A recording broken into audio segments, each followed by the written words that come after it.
Brunei jadi korban taktik jenius STY. Pemain top Eropa ngantri bela timnas. Timnas buat Mario Rivera pasrah.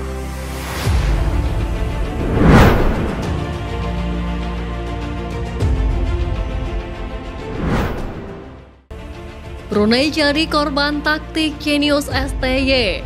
Simpan strategi demi kejutkan Irak dan Vietnam. Timnas Indonesia terus mematangkan persiapan untuk agenda kualifikasi Piala Dunia 2026. Sudah dipastikan lolos ke ronde kedua, skuad asuhan Sintayong bakal menemui lawan berat di grup F bersama Vietnam, Irak, dan Filipina. Sebelum laga kontra Brunei leg kedua berlangsung, gelandang timnas yakni Mark Klok sempat bicara tentang persiapan terakhir menghadapi Brunei. Sin melakukan evaluasi dari dua pertandingan versus Brunei untuk tantangan yang lebih besar. Kita latihan sedikit taktikal untuk game plan lawan Brunei. Mereka sangat drop di lini belakang di kotak penalti. Kita lihat bagaimana kita bisa penetrasi ke pertahanan mereka. Bisa cetak gol sedikit finishing, kata Klok dalam situs resmi PSSI. Seperti layaknya leg pertama, lini serang timnas tetap garang memborbardir lini pertahanan Brunei yang menggunakan taktik parkir busnya. Skuad Mario Rivera tersebut hanya mengandalkan serangan balik cepat. Namun kokohnya lini pertahanan timnas dengan kualitas pemain keturunan memang sangat baik. Pelatih timnas Sintayong senang amunisi yang ia bawa semuanya dalam keadaan bugar. Itu sangat penting baginya dalam membuat susunan pemainnya. STY pun mengeluarkan jurus andalannya sebagai cara untuk merahasiakan taktiknya. Coach Sin merotasi beberapa pemain di pertandingan leg kedua kali ini. Rotasi pemain diperlukan untuk memberikan kesempatan kepada pemain yang belum bermain dan memberi kesempatan istirahat kepada pemain inti untuk mempersiapkan laga berikutnya. Lawan sebenarnya ada di grup F yang akan menjadi pembuktian kekuatan timnas di level Asia.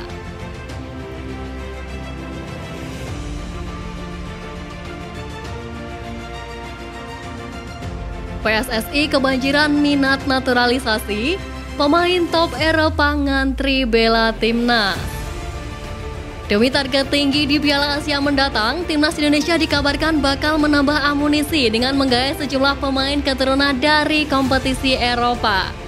Seperti diketahui, timnas Indonesia baru saja catatkan sejarah dengan berhasil lolos ke babak penyisihan grup Piala Asia untuk level U19 hingga senior. Khusus untuk tim Indonesia senior, nantinya skuad Garuda akan bertemu dengan sejumlah tim kuat seperti Jepang, Irak, serta Vietnam di grup D. Jika melihat peta kekuatan para lawan dan peringkat FIFA saat ini, jelas timnas Indonesia masih harus melakukan banyak perubahan agar bisa bersaing dengan ketiga negara lain.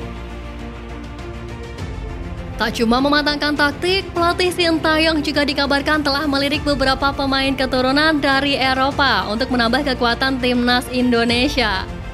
Meski belum ada nama pasti siapa yang benar-benar bakal dinaturalisasi, namun sepanjang tahun 2023 ini terdapat sejumlah bintang keturunan yang ramai diisukan bakal gabung di timnas Indonesia. Nama pertama adalah JIZ.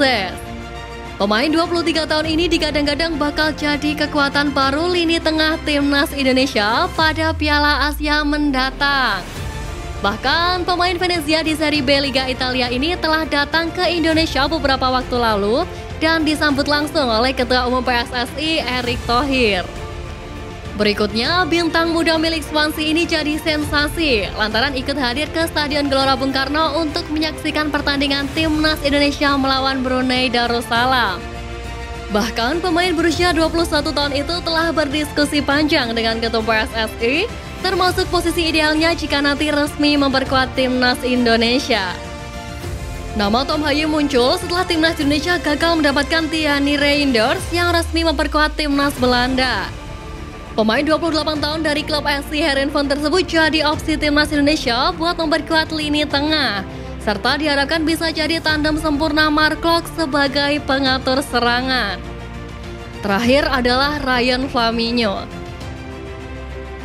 Bek kelahiran Belaricum ini dikabarkan masuk dalam radar Sintayong untuk memperkokoh barisan pertahanan timnas Indonesia. Meski berposisi sebagai bek, namun Ryan Flamini punya naluri mencetak gol sangat tinggi. Dengan torehan 16 gol dari 58 pertandingan bersama Sassuolo Primavera.